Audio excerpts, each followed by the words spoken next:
Yang lain yang belum on cam, dinyalakan kameranya.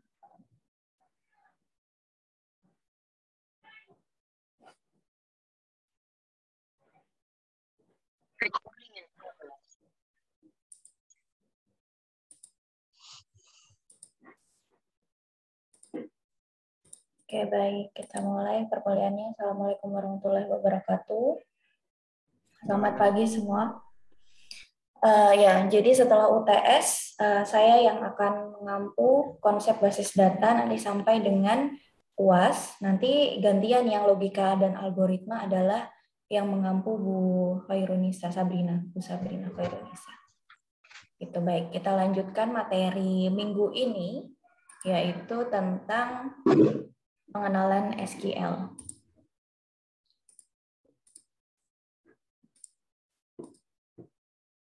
Sudah terlihat ya? Sudah.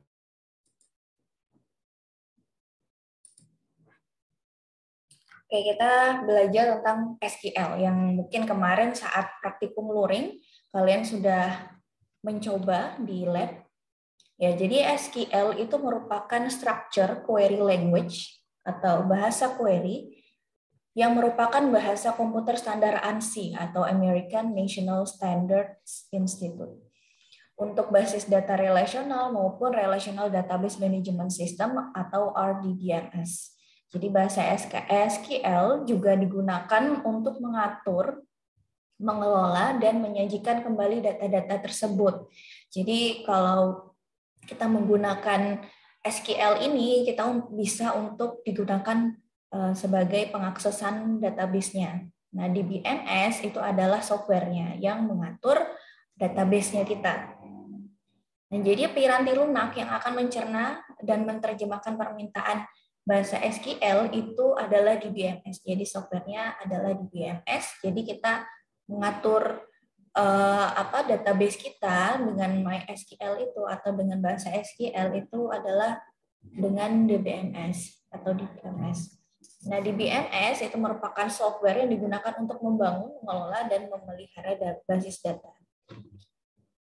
Di BMS fungsinya adalah membantu mengelola data dengan menyediakan 7 fungsi. Jadi ada 7 di dalam fungsi di BMS. Yang pertama adalah data storage, retrieval, dan update. Nah, jadi ada bisa menyimpan data, kemudian pengambilan dan update atau pembaruan. Kemudian ada backup atau membackup itu apa ya? Bahasa Indonesianya ya, saya jadi lupa. Kemudian yang ketiga adalah recovery atau pemulihan, kemudian integrity control, security control, concurrency control, dan transaction control.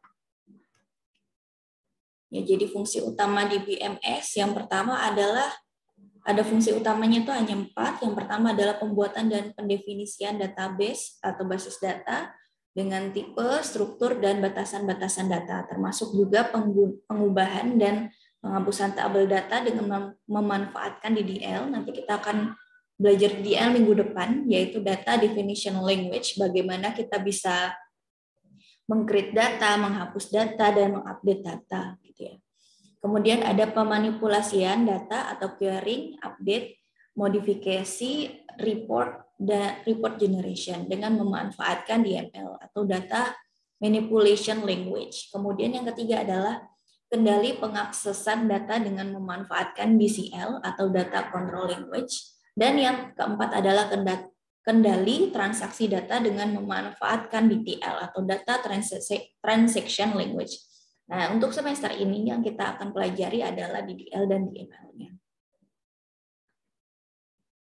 Ini adalah arsitektur SQL.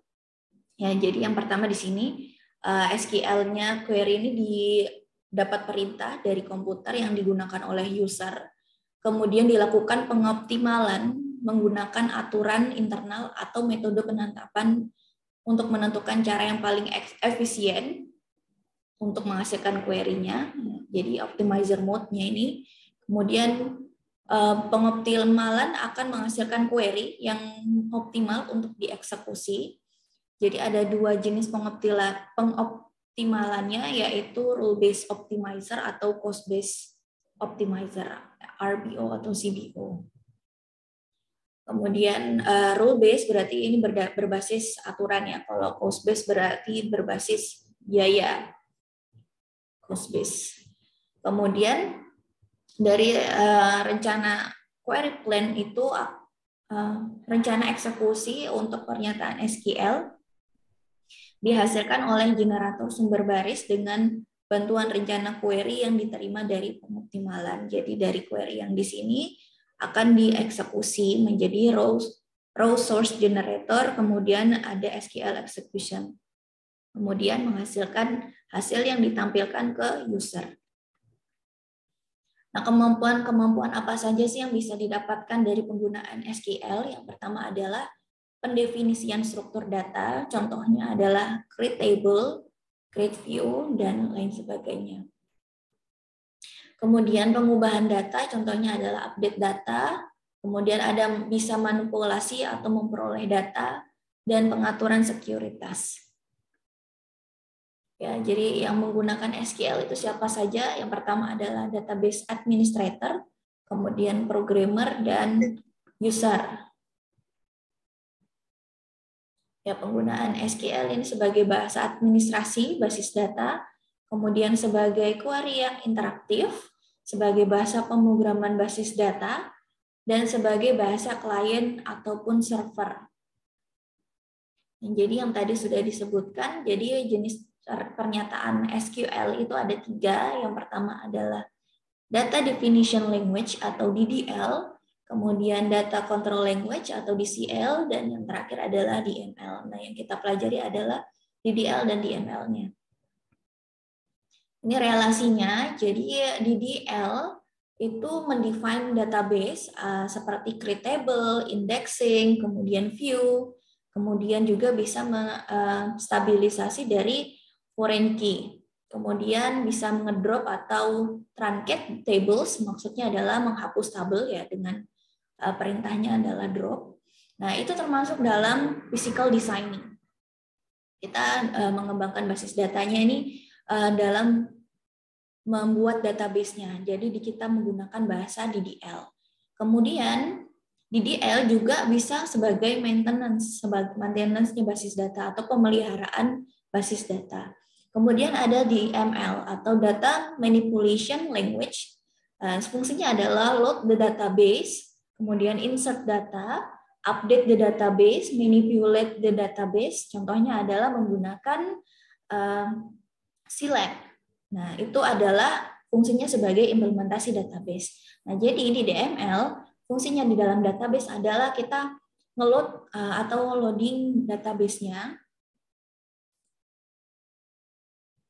Kemudian insert data, jadi kita mendapatkan atau menyisipkan data di dalam tabel, kemudian mengupdate database, setelah insert kita update data terbarunya, kemudian memanipulasi data atau bisa menggunakan query-nya adalah select.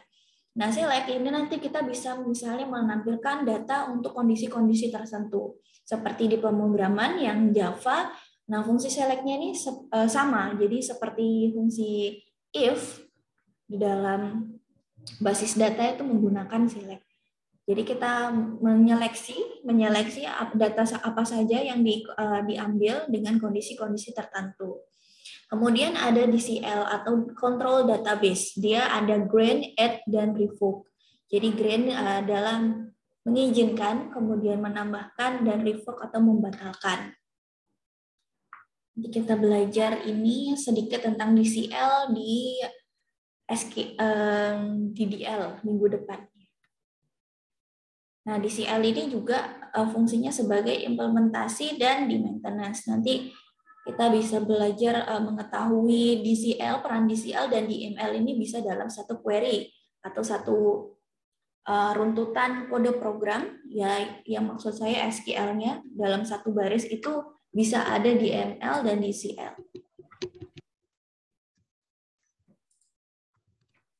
Ini ada DCL, Data Control Language, ya, digunakan untuk pengendalian akses. Contohnya adalah tadi grant, revoke, log table. Nah, mohon di-mute dulu ya. Kemudian selanjutnya adalah Data Definition Language atau DDL, yang fungsinya adalah mendefinisikan objek-objek basis data, tabel, atribut, batasan-batasan terhadap atribut, serta hubungan pemasukan, pengubahan, dan antar tabel. Nah, kata kuncinya apa saja yang digunakan di dalam DDL adalah create, alter, dan drop. Nah, create untuk membuat database baru, alter untuk rename biasanya, kemudian drop adalah untuk menghapus. Kemudian selanjutnya adalah Data Manipulation Language atau DML, yaitu fungsinya adalah untuk memanipulasi data dalam database, misalnya untuk pengambilan, pemasukan, pengubahan, dan penghapusan. Nah, keyword-keywordnya yang dipakai dalam DML adalah select, insert, update, dan delete. Update delete ini biasanya nanti di akhir statementnya.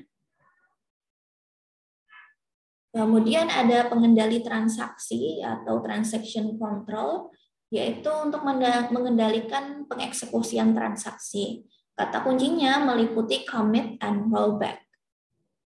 Kemudian di dalam basis data kita juga memiliki tipe data. Jadi untuk setiap kolom atau field yang terdapat pada sebuah tabel harus ditentukan pula tipe datanya yang menentukan jangkauan nilai yang bisa diisikan. Nah, hal ini juga nanti berkesinambungan saat kita membuat form isian di dalam sebuah web, misalnya ya kita membuat form register. Nanti kan itu berhubungan dengan connect ke database. Nah, apabila kita membuat form nama, ya jadi ada namanya kolom nama itu kan harusnya hanya boleh teks ya, tidak bisa angka. Nah, tipe data di situ berfungsinya untuk itu. Jadi, ketika kita inputkan angka, kemudian kita bisa menambahkan namanya adalah validation form. Jadi, ketika kita harusnya hanya bisa teks ya, gitu, huruf aja. Tapi ketika itu diisikan angka oleh user, maka ada namanya, kalau kita biasanya di Google Form ya paling mudah, itu nanti ada tanda merah-merahnya. Atau kita saat registrasi akun di sebuah sosial media, akun sosial media, harusnya nama hanya huruf saja. Jadi nanti keluar merah-merahnya, kita tidak bisa submit atau menyelesaikan tahapan registrasi gitu. Kemudian masing-masing di BMS memiliki jenis dan nama tipe data tersendiri. Bisa jadi ada yang khusus, jadi tidak ada pada yang lain, atau diberi dengan nama lain, atau bahkan tidak memiliki tipe data yang standar. Nah, ini tipe data yang ada di standar SQL 92, yaitu ada binary varying, kemudian character atau char, biasanya kita gunakan char, kemudian character varying, kemudian date time, jadi ini untuk tanggal dan waktu, kemudian double precision, float, kemudian integer, numeric, dan sebagainya. Nah, DDL fungsinya adalah untuk database, untuk tabel, untuk view database-nya. Jadi kalau DDL ini sebatas view saja, bukan nge-load semua database, jadi hanya kalau di DML kan kita bisa melihat satu persatu database yang kita punya, apa di kolom ini, tabel ini berrelasi dengan ini, kita bisa melihat. Kalau di DDL kita hanya bisa melihat database yang kita punya. Kemudian ada untuk trigger dan prosedur, dan kemudian DDL index. Ini contohnya. Jadi dalam DDL kita bisa create database. Contohnya adalah ini. Create database dengan nama DB Academy. Drop ini berarti kita menghapus database-nya. Jadi drop kemudian diikuti nama database yang kita telah miliki. Kata kuncinya adalah drop. Kalau kita membuat database baru, kata kuncinya adalah create. Jadi mudah ya, kata kuncinya adalah bahasa Inggris yang sesuai dengan artinya. Nah, ini contohnya adalah create table, kita create membuat tabel baru, kemudian diikuti dengan nama tabelnya, misalnya nama tabelnya adalah tabel mahasiswa. Jadi create tabel mahasiswa, kemudian kolom 1 adalah name, kemudian tipe datanya adalah misalnya saya hanya pengen numerik, jadi hanya numerik saja, kemudian ini aturan 1, misalnya kita menentukan panjang karakternya, panjang numeriknya atau panjang bilangannya hanya boleh 9 angka, misalnya seperti itu. Kemudian kolom kedua kita beri nama, misalnya nama mahasiswa dengan tipe datanya adalah string atau character varying. Kemudian ini aturannya kita batasi sampai dengan 30 karakter termasuk spasi. Ini aturan tabel opsional. Nah, ini aturan itu berisi aturan untuk field atau kolom yang bersangkutan. Nah, ini bersifatnya opsional, boleh ada, boleh tidak. Misalnya berupa not null atau default nilai. Jadi not null ini maksudnya tidak boleh kosong. Jadi field tersebut, misalnya field nama itu tidak boleh kosong. Nah, nanti di sini kita tulis not null. Nah, ini aturan tabel berisi aturan-aturan yang berlaku untuk tabel tersebut. Jika aturan lebih dari 1, maka dibatasi oleh tanda koma. Aturan tabel biasanya diikuti dengan primary key, kemudian daftar kolom key-nya apa saja, kemudian foreign key, daftar kolom foreign key-nya apa saja disebutkan di sini. Kemudian references, nama tabel diikuti dengan daftar kolomnya. Kemudian on delete, ini maksudnya nanti ya di CL, nanti kita bisa di CL dan di ML itu udah ada dalam satu query. Aturan delete, kemudian on update, kemudian aturan update. Nanti kita pelajari di minggu selanjutnya. Kemudian aturan tabel bisa diberi nama. Jika diberi nama maka sintaksnya adalah seperti berikut. Jadi constraint, kemudian diikuti nama aturannya, kemudian aturan tabel. Jadi ini nama aturan yang terserah kalian. Kemudian aturan tabelnya misalnya apa ya? Tabel A gitu ya, misalnya. Terus aturan tabelnya harus diisi gitu. Ini contohnya tadi, jadi create tabel mahasiswa dengan NRP-nya adalah char dengan panjang karakternya adalah 10, ini tidak boleh kosong, not null ya. Kemudian NIP itu juga char, tipe datanya. Kemudian panjang karakternya adalah 18 dan ini juga tidak boleh kosong. Kemudian ada kolom nama mahasiswa atau mahasiswa nama dengan varchar 2 atau karakter varying ya ini. Jadi karakter varying dengan char ini bedanya adalah di panjang bitnya. Jadi dia bisa menyimpan lebih banyak karakter. Seperti kalau di pemrograman ini varchar adalah string. Kemudian alamat mahasiswa dengan nama kolomnya adalah MHS alamat. Ini juga varchar, jadi panjang karakternya sampai dengan 50. Kemudian jenis kelamin defaultnya L, jika tidak diisi langsung laki-laki. Jadi kalau diisi adalah nilai bisa di P atau L. Jadi kalau misalnya mahasiswa lupa menginputkan jenis kelaminnya, maka sistem langsung membaca hasilnya adalah L. Kemudian constraint ini aturannya PK mahasiswa, primary key-nya adalah NRP. Kemudian constraint FK mahasiswa dosen, foreign key-nya adalah NIP. Jadi relasi antara tabel mahasiswa dengan dosen itu yang menghubungkan adalah NIP. Kemudian reference dosen, references, ini dosen, ini tabelnya, kemudian ini nama kolomnya adalah NIP. Kemudian ini yang kita bahas adalah DDL, yaitu alter atau modifikasi tabel. Jadi kalau tabel alter ini kata kuncinya adalah digunakan sebagai mengubah nama saja.